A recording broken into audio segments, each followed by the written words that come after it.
Fellow auto detailers, welcome to the show that features interviews with today's most successful auto detailers.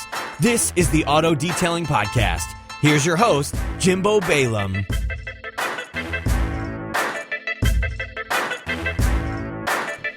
Okay, sounds good. Welcome to episode 273 of the Auto Detailing Podcast. I'm your host, Jimbo, and I was just thinking today I should probably switch that up from time to time. But today on the show, we have a detailing rock star from Arkham Shine, and that is no one else other than Kevin Awalt. Awalt. Dang it, I blew it even though I asked. Kevin, welcome to the very professional Auto Detailing Podcast. Thank you for having me, sir. And we're going to probably talk about a whole host of things, Detailer of the Year being one of those, your hamburger method or cheeseburger. I can't remember what you called it. I think it was Cheeseburger Theory. Cheeseburger Theory. Yep. I want to get into that as well.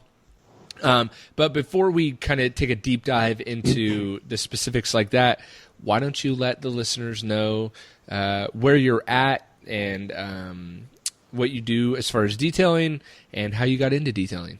Sure. It's Kevin Awalt. Don't worry, everybody pronounces it wrong at one point or another. My last name too. That's at least that's the common bond when I butcher someone's name. It's like, hey, don't take offense. Everyone butchers my last name. I know how it feels. Yeah. So I'm the owner of Arkham Shine Auto Detailing Studio, located in New Milford, Connecticut. Family-run business. My wife does window tinting and helps me with doing some of the interior details here and there. Have one apprentice. We're not a very big shop, but been doing okay. Opened up here about 2 years ago. This is my third detailing business that I've opened. I had another location which I sold a couple years back. I went to work actually for the first incarnation of G-Technic North America, but we had some issues with the city we were located in, and my studio there got kind of shut down. And after a while, I just wanted to get back into it. Really kind of focus on like true paint correction and doing coating installation. And, we're actually coming up on our 2-year anniversary next Wednesday, March 1st. We opened up 2 years ago. Awesome. Sorry to break in, but Sure. As I mentioned before, I don't know a ton about you. So I'm actually really fascinated by what you just said because I had no idea. Okay. I'm interested in starting a business and then selling it. So Okay. You had a detailing business before, you said? Yes, that's correct. And so you sold that to do the G-Technic thing? Yep. Okay, so did you start, was that other detailing business in the same town that you're in right now? No, it was Okay. in different, let me go back a little bit farther. I mean, I started doing mobile service officially, and by official I mean, going to Staples and printing up 100 business cards in 2004. I always like to tell the story. I remember the first job my then girlfriend, now wife, went on officially was to detail her boss's Cadillac and Cadillac Escalade. And it took us 8 hours to do, and it was nothing even remotely close to any sort of polishing or compounding or anything. Yep. And we got paid $180 for it. So, you figure divide $180 by 2 people divided by 8 hours. Yep. It wasn't, it wasn't the greatest moneymaker. Right. But it was a start.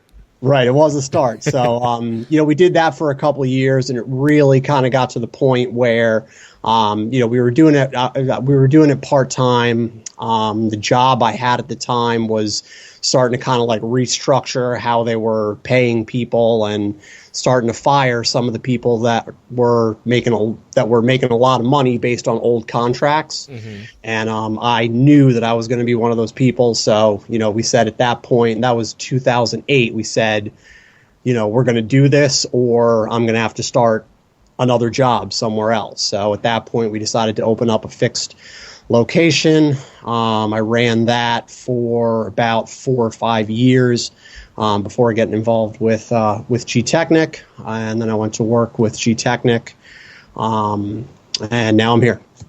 So what was that like to? So you sold that detailing business though, right? Yes, so, I had a partner, and I just I sold my percentage to him. Got it. Okay, and then was there any like non-disclosure or non-competes signed or anything, or was he mad when you upstarted the business again, or are you guys still friendly? I know that's kind of random, and if you can't talk about it, I'm cool. Yeah, with that I really too, would prefer not to. Okay. I really prefer not to. Let's just skip over that then. Sorry. That's okay. All right. So now you're at Arkham Shine studio. You got one apprentice with you. Does your wife work with you? Yes, she does. Okay, cool. So tell me about you mentioned earlier are you mainly like a correction and coding studio? Yes. Okay. Yeah, I mean, just because of the location we're in, we do, I guess, what you would call your complete details, still try to provide a much higher level of service than, everybody's quote-unquote guy down the road, but we mainly do focus on paint correction and coatings, yes. Got it. And how's that, because I get a lot of guys that are kind of like in the position you were in, whereas they're working a regular job, kind of detailing on the side, but they're kind of hitting that tipping point. Maybe they're not getting fired. Maybe they are. A couple have reached out that actually are getting laid off or have gotten laid off, and they really want to focus on that aspect of the business, the correction and coding aspect. And I kind of tell them, it may be a hard jump directly into that. So is that true? Is my statement true, that it's harder to jump into that? And maybe what are some tips that you would give that person that's looking at going that route versus maybe the production route, or maybe the kind of $180 detail or something like that? I mean, it is difficult to kind of, I would say, unless you're really doing well. I mean, it's different from having the choice to, either quit your job and do this full time versus being forced into it. I mean, if you're being forced into it, you've got to do what you've got to do. But I mean, I would say, and I hear a lot of people, they want to immediately go after, the high dollar jobs and everything, but you really have to build a reputation. Right. And that's really what it was about. And luckily enough, when I started, Arkham, I had my own personal name. I had the reputation. So I wasn't necessarily completely starting from scratch, but even looking back on it now, again, after 2 years, I wish I hadn't focused so much on doing the paint correction and coatings at the beginning, because, I kind of shot myself in the foot a little bit, because I did have people that were maybe looking for something, a little bit better than, their local car wash or, whoever the other detailers in the area were. But they weren't looking for a complete correction and a ceramic coating. They just wanted a good detail. And, I feel that the way that I approached it, going back 18 months to 2 years, I feel that maybe I could have had a different option. But, I mean, it really depends on your own personal situation. If you're on your own still, single, and, living in an apartment, you don't necessarily have to make as much money. And you're not necessarily, reliant on, you're not necessarily having to provide for anybody else. Whereas, depending on your situation in life, you may need to make more money per job. And at that point, doing the coatings and doing paint correction definitely helps out. Mm-hmm. So, I mean, if you're going to make the leap and open up like an actual studio, I would say offer both. Don't push away those people that are looking for just a little bit of a higher level of service just because it's not like a total correction.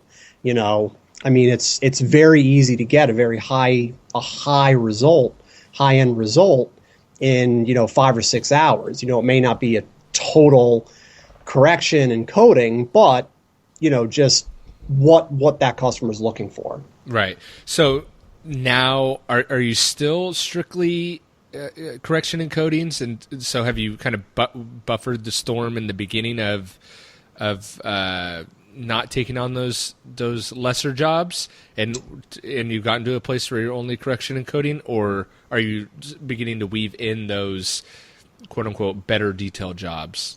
Well, we're weeding them in. That's why I have an apprentice, and that's kind of like why my wife started to work for me. Okay. This is actually one thing that I did want to talk about coming on the show is, talking to these guys that want to do those $1,200 to $1,500 jobs, because, there are a lot of detailers out there that are probably even better than I am, that definitely, like, their work, if they're working on the car, they can definitely charge, $1,200, $1,500, $2,000, $2,500 and spend, 3 or 4 days in the car, and that's great, okay? But you're going to limit yourself as far as, like, your dollar per hour rate. You're going to max out at a certain point. You can't start charging $200, $300 per hour for your work. And if you can, great. But what I kind of want to say to those people is, go ahead, do those jobs by yourself, but get somebody else on and train them in the basics, how to wash a car, how to clay a car, how to do, a light polish and throw a good coat of wax on it and, bang out those, $250, $300 jobs. So now you've got 1 or 2 of those a day going on that you're not working on. You're working on your high-end jobs, and now you're starting to actually make, a real income from this business, rather than just relying on strictly what you're doing. There's something to be said about that, because I think there's an incredible, and I guess you're living this, so you could really attest to this, but and that's a brilliant strategy, by the way, with the one you just laid out. But I think there's an incredible market for, like you said, that $200 to $300 range of people because for a lot of people, that's a lot of money to spend on just cleaning their car. I know we do more than cleaning cars, but we're relax, everyone. You know what I mean? Basically, you're cleaning the car, but we're high-end car janitors. That's what Jason Rose's position is. He's exactly right. But there's but it's harder because you have to either train someone, like you're saying, but you really have to be efficient and effective in your detailing practices to be profitable with that, right? You can't spend 8 hours or 12 hours performing a $200 detail. You won't be profitable. But at the same time, I think an aspect that I think you kind of touched on that a lot of people don't look at is, even if you're doing a $2,500 detail and spending 4 days on it or 5 days on it, for the amount of work that you actually put into that, could you do and I'm not going to say it as eloquently as you did, but could you have done other stuff and actually made more money that same amount of time? And I think especially with the advent of the internet, everyone wants to do the, sexy part of detailing, which is the correction and coatings right now. But I think a lot of guys are actually suffering, startup guys, not, I don't think seasoned guys are suffering and getting caught up in that like you. Obviously, I don't think you're getting caught up in that because you're probably you're like, look, I don't need to look cool on the internet. I want to make money. So I think the seasoned guys are kind of quote unquote over that, I guess. But these newbies, I see it as a real stumbling block for them, where they're like, I got to be the correction and coding guy, and I got to spend 50 hours on a detail, and I got to do a 100 picture write up, and I got to do this, and I got to do that. And I'm like, man, there's other ways to, make a hamburger. Right. There's not one way. What's the saying? Skin a cat. Yeah, there's more than one way to skin a cat. Exactly. So I'm glad, and that is if people get nothing else out of that strategy that you just laid out is brilliant. Because great, you want to be the correction and coding guy, do it, but just but get somebody else on that can be the 4 hour, 5 hour complete detail guy that's making you money as well, and that way, that's brilliant. And that way you can, I don't know. I would say that doing it that way, you're going to become even better, because, you're teaching somebody. Break your process down into its simplest forms and, teach somebody that simplest form of what you do and get people to pay you to have them perform that work while you do all the intricate stuff. How did you find that apprentice? Actually, he's one of my fraternity brothers. Okay. So I was in a fraternity in college, so I just kind of reached out on the Facebook page and said, hey, nobody's going to want to work for me. I'm a jerk. I don't work well with other people. I'm going to be hard on you. Don't tell me that you're a hard worker and then show up and not want to really do this. Right. Don't let me catch you on your phone. But if you can deal with all this, come on in. And that's what he did. And so, I've got him, and actually, I'm looking for a second apprentice right now. Actually, awesome. And so that's obviously a paid apprenticeship, correct? Yes. Okay. Yep. Cool. So, and how long has he been working with you? Probably about 8 months now. Okay, good. And what's the next step for him as you bring in an additional apprentice to kind of keep him where he's at, or have him start teaching the next guy? It'll probably be to have him start, kind of training the next guy. One of my careers prior to auto detailing was I was a martial arts and kickboxing instructor. And that's really where I learned how to kind of train people properly. Okay. One of the greatest ways to learn is to train somebody else, because while you're involved in it, you're not necessarily, especially if it becomes repetitive, you're not really paying attention to exactly what you're doing. But when you've got to show somebody else how to do it, you're very, very focused on what you're doing as well as what they're doing. Love it. What is the cheeseburger? The cheeseburger theory? Theory, yeah. Okay.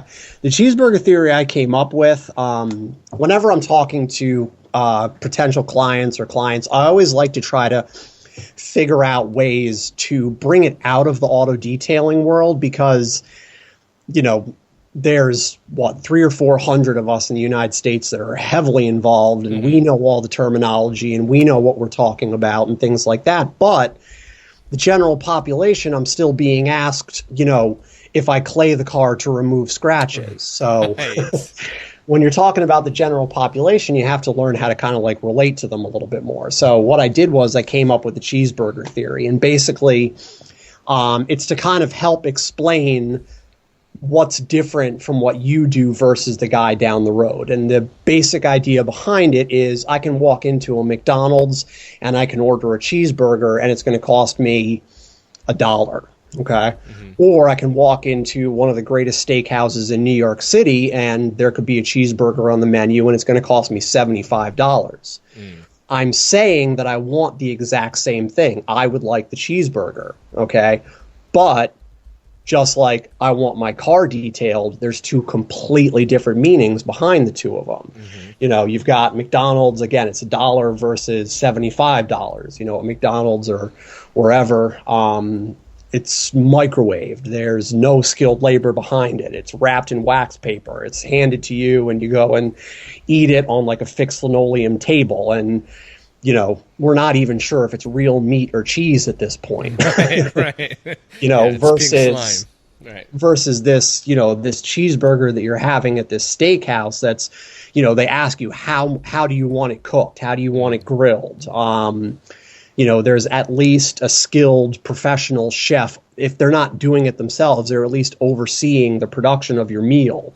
It's served to you on a ceramic plate, and there's knives and forks involved, and a tablecloth, and it's a nice dining environment, and the meat is Kobe beef, and it's real cheese. So it's the same thing with auto detailing. You can say I want my car detailed, but because there's such a broad range, Right. Car detailing can be anything from running it through the car wash and throwing a coat of wax on it, all the way up to, what some of us are doing with like total corrections and coatings. And there's no definition stating that one is necessarily right and one is necessarily wrong. It's just right. Yeah, it's just different. And I had a customer. He was giving his car to his son. It was a Volvo XC90. And he called me up and I gave him a quote, and he was part of one of the business groups. So he was kind of, I was kind of friendly with him already. Mm-hmm. So I called him up, I gave him the price. And, we kind of hemmed and hawed a little bit about it and then said, okay. Calls me back the next day, and he's like, I'm really struggling with the price you gave me. My next door neighbor, said, oh, you don't need to pay that. I'll do it. I'll do it for $150. And I'm like, you can go to McDonald's and you can buy a cheeseburger for $1, or you can go to a steakhouse and buy a cheeseburger for $75. And that's all I said to him. I didn't even get into the rest of it. And he's like, yeah, I'm going to bring it to you. I'm just, I just want you to know I'm having some trouble, kind of wrapping my head around it. So he hung up. 5 minutes later, the phone rings and it's him again. I look and I see the caller ID. I'm like, he's. Can I curse? Because I curse a lot. Sure, go for it. I'm like, oh fuck, he's calling back. I pissed him off. He's going to cancel. And I pick up the phone, and I'm like, hey, how's it going? He's like, you want to know what? I've never heard a better sales pitch than that. And this is like a professional sales guy. So he calls me up, and he says, I've never heard a better sales pitch than what you just told me. Wow. So it works. Yeah, oh yeah.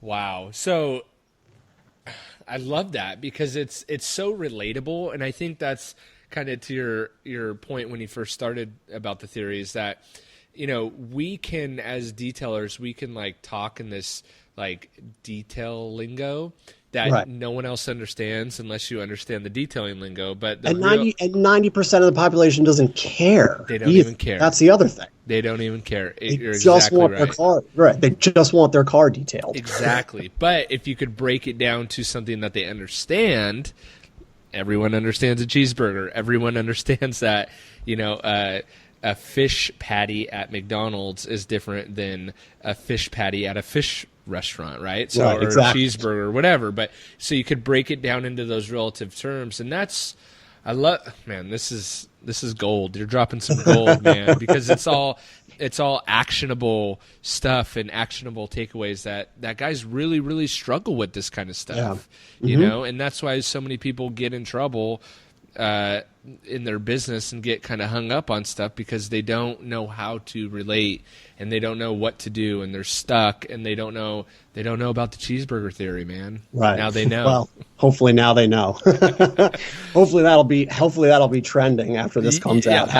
Don't count on it. Cheeseburger theory. Don't count on it, but that'd be cool. But hopefully, I was looking at like, hey, hopefully a handful of people can take this and apply it to their business and make money off it. So I think that's a more attainable goal. Yep. What else is on your talking points or your notes that you wanted to talk about? For that's really it. It's all about, because the bottom line is your clients are going to buy you. Okay. And you can have all the information. You can talk about, pad thickness and, pad cell size and, diminished compounds and non-diminished bold polishes. And you can talk about all of this stuff. But if the customer doesn't have the starting point, you're not going to sell them. And that's really it. And that applies. It applies to everything. It applies to, how you're doing your paint correction, even down to like your basic hand washes. Why am I going to bring my car to you to have it, to have you hand wash it versus, just doing it myself, right. So you have to be able to kind of not only be able to explain yourself, but be able to explain yourself to your client in a way that your client understands what you're talking about. How have you been able to do that so eloquently?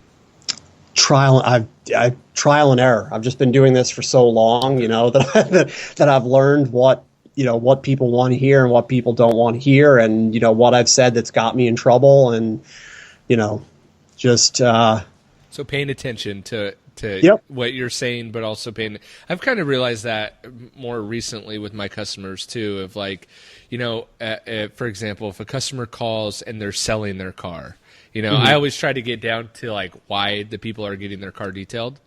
Right. But like a sweet spot I found in my local area is like cars that are 3 to 4 years old that people are selling. Now the downside to that is I've also found that people are only willing to spend about $150 to $200 on that. Like right. 150 is like the shoe in, you can land it for sure. 200 is like, I'll think about it, but I've been paying attention to that. And then once I figured out, okay, most people, if I really want to land the job, it's going to be about $150 in my local market. This could be different wherever, right? But they don't want paint correction. They sometimes don't even want wax, but we'll go for it if it's going to make the car shinier. Right. But it's like, but the mats need to be clean, or the seats really need to be clean, but they don't care about, the wheel wells or whatever, or the wheel barrels, so it's like, I'm like, okay, that's what the customers want, but let me reverse engineer it so I could actually be profitable doing that, right. Yeah, that's why you have an apprentice. Got it. And that is brilliant. And that's why I like that strategy right there. But I think people need to just pay attention. Yep. Pay attention to what's coming out of their mouth, and pay attention to how they're and pay attention to what's coming out of your mouth and your customer's reaction if you are talking about pad thickness and right. open cell or closed cell, and all of a sudden your client's face glazes over, you're in deep crap. Pull right. out, eject. And I mean, I always tell you, I have customers that'll just send me message after message or just keep me on the phone for 45 minutes. And they're always the ones that are so like apologetic about it. They're like, oh, I'm sorry, I'm asking you all these questions. I'm like, no, this is great. I love an informed customer. Like, I love this. I love an informed customer because, you're the type of customer that is going to be willing to spend the high dollar amounts on because you can tell that they care, right? Versus like what you're talking about, somebody that's just looking to kind of sell the car, right? Yeah, put somebody, hire somebody, give them $12 an hour, give them a good filler wax and a vacuum, and have them spend 5 hours on the car. It'll come out looking great. You'll make your 150. They'll make $60. You're still making $90. Mm-hmm. Minus product and material. Yeah, but we all know that's right. That's not minimal. But and I like those customers too. And I guess I want to make sure, because I've been thinking about this too. I want to make sure I don't come across as telling guys that they don't need to know. They don't need to get stuck in the weeds of detailing, because for a lot of us it's a passion and it's fun to get stuck in the weeds. And so I think that it's important to know that, but just also know when not to talk about it. Right. But no, if your customer, like you're saying, like if your customer's asking you a million questions about it, know that dollar amount keeps going up the more questions they ask for that. Right. detail. Yeah, exactly. Like if you're asking this many questions, you're not looking for $150. Exactly. You're not looking for that $150 job. Exactly. So. And those come around often. So those are good when they come around. How did Detailer of the Year come around? For the IDA, they do their yearly award ceremony at Mobile Tech Expo that happened in January, and they sent out the email, and I went through it, and okay, cool, Supplier of the Year, Shop of the Year, Mobile Detailer of the Year, Detail of the Year, and I'm reading through. And of course, whenever I talk about this, I always have to give respect to my friend Israel from Royal Detail out in Sacramento. He was one of the other people that was nominated, and he's one of the greatest guys in the industry. So I just want to put that out there first. Definitely. And I saw my name, and I glanced over it at first. It didn't even register that it was my name. And then I went back, and I'm like, holy shit, that's my name. That's awesome. So from what I gather, somebody on the International Detailing Association board does have to nominate you. And then from there, anybody can vote but it was, there's 3 people that are nominated. So it was me, Israel, and this girl, Gina, whose last name is slipping my mind right now. So I apologize for that. I really thought I had, like, when I saw that I was up against Israel, I almost said, no, there's no way that I want to take any credit away from him. But, yeah, they announced it. They announced the winner at Mobile Tech Expo. They had an award ceremony after the show ended on Friday, and they called my name, and I didn't stop shaking for about an hour. I was so just overwhelmed, with it. That's awesome. Well, congratulations, by the way. Thank you. Is there anything else that we haven't covered that you want to make sure we talk about? Anything else you want to share? Anything else? Kind of any pedestals that you want to step on and shout from the mountaintops and complain about? I mean, not really. I mean, we could spend some time talking about, coatings if you wanted to. Yeah, I actually a question just popped up in my head. What do you think? Because I've been kind of thinking lately about the long-term play on coatings. Like, what do you think the future of coatings looks like? Just from your perspective. I mean, it's definitely becoming more and more mainstream, but again, we're talking about an industry where we're all still having people ask us, why they clay their car and the scratches aren't coming out. So, right. I mean, I think the market's obviously there, okay? And I think the automotive industry, by putting thinner and thinner and thinner, and softer and softer and softer clear coats, on their cars, that's certainly helping. And I think it's going to start to get a little bit bigger. And I think as more coating companies, do start to become dominant, that the cost is going to start to drop a little bit. It's still, I don't think it's ever going to get to a point where, it's equivalent to, like a wax or something like that. But, I mean, I do see it at least sustaining where it's at. Just as I said, I wouldn't completely build my business around it. I wouldn't drop, doing high-end paint sealants and waxes versus, just go to coatings. And I also, there's also other aspects of the coating industry that don't get as much of a focus. You've got like products like Ceramic Pro Sport or G-Technic C2V3 liquid crystal, which are great, compared to traditional waxes and paint sealants. And you've got the interior level of protection. And I think, a lot of guys, again, want to focus on the shiny protected paint. So I think the more people kind of start to move toward that, it's going to be able to kind of, it will be able to maintain itself. But I think there's a lot of aspects of the industry that are still kind of untapped that need to really be looked at. I think that's a good stepping stone as well, like the products that you talked about, of getting a customer. I look at it as kind of a long play. So, right.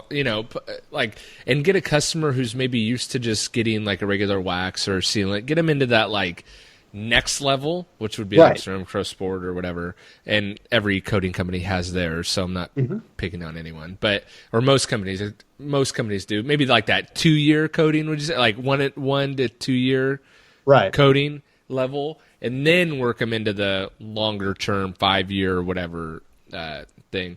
Have you had any bad like adverse effects of a coating, like doing something on a car that you hadn't seen before? Or not really? I'm just worried. I'm not worried. I'm just wondering, like, is there ever, like, I don't know. I know some, like, Optimum's coating's 9 years or something like that, and that to me is getting beyond the life expectancy that person's going to own that car. So nothing to be worried about there. But I just wonder, I don't know if there's, something weird that happens to the car because the coating's on it.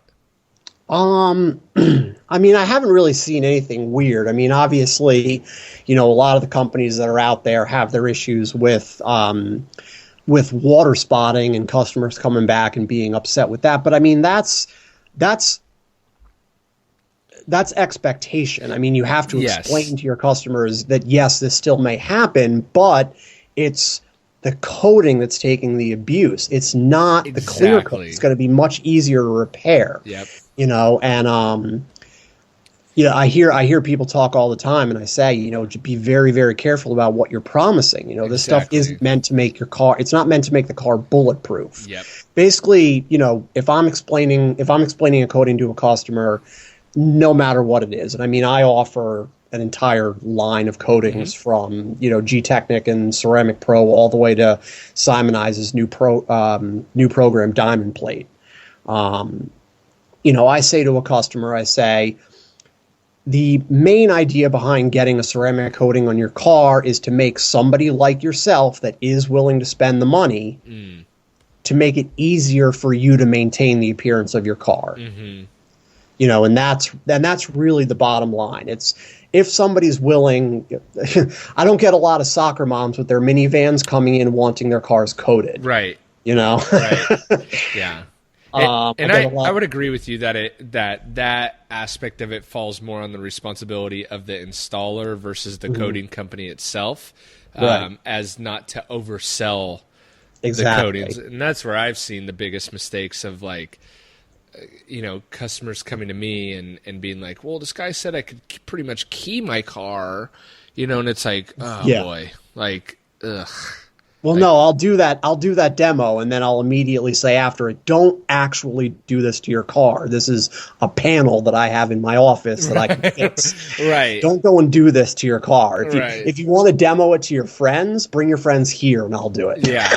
On this panel. Yeah, because then when it's something like water spots happen or light wash marring, and the customer's like, what the heck?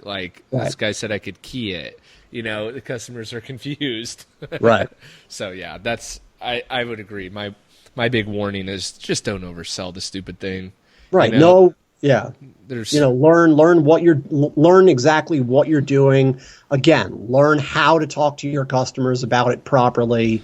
Don't sell it as something that it's not. Don't sell it as any of it as a bulletproof, even though there is a product bulletproof. Right. Don't oversell it. Right. Just explain that it's going to make it easier. Car's going to maintain its appearance longer, and a lot of the coatings do come with the warranties. And the best thing about the warranty is, should something happen outside of the regular realm that you're going to be that you would clean up, the warranty is there to take care of it. Yeah. And if there's a small, etching spot or a couple little watermarks here and there, this is to the installers, just fix it. Fix it, man. Get out your Nano and spend 10 minutes and just fix it. Mm-hmm. I won't even get into my story of that. But yes, I would. Just fix it, bite the bullet. How long is it really going to take you to actually just make the customer happy, keep them a customer, and have them? My thing is get them out of your hair. I never want customers upset at me and something that I gotta baggage. I'll eat it. Just eat it and move on. Yeah, awesome. It's going to be 10, 15 minutes of your time. Just fix it, make your customer happy. Put your ego aside. But hey. There's no egos in this industry, Kevin. Right, absolutely not. All right, man. I think we did it. Thanks again for coming on the show, and man, those two huge nuggets that you gave. Hire the apprentice, and I forget the other one, but they were Cheeseburger Theory. They were that good. That's right, Cheeseburger Theory, because that's what I'm going to title this is the Cheeseburger Theory. But those two aspects alone are well worth the price of admission for this episode. So I thank you for that. Absolutely. Thank you. Thanks for listening to another episode of the Auto Detailing Podcast. Head on over to autodetailingpodcast.com for full show notes and links of everything that we've talked about today. And don't forget to check out our resources page for a direct link to all the products talked about not only on today's episode, but that I use in my day-to-day detail business. They have direct links so you can purchase and get free shipping right from that page. That's autodetailingpodcast.com. We'll see you on the next episode.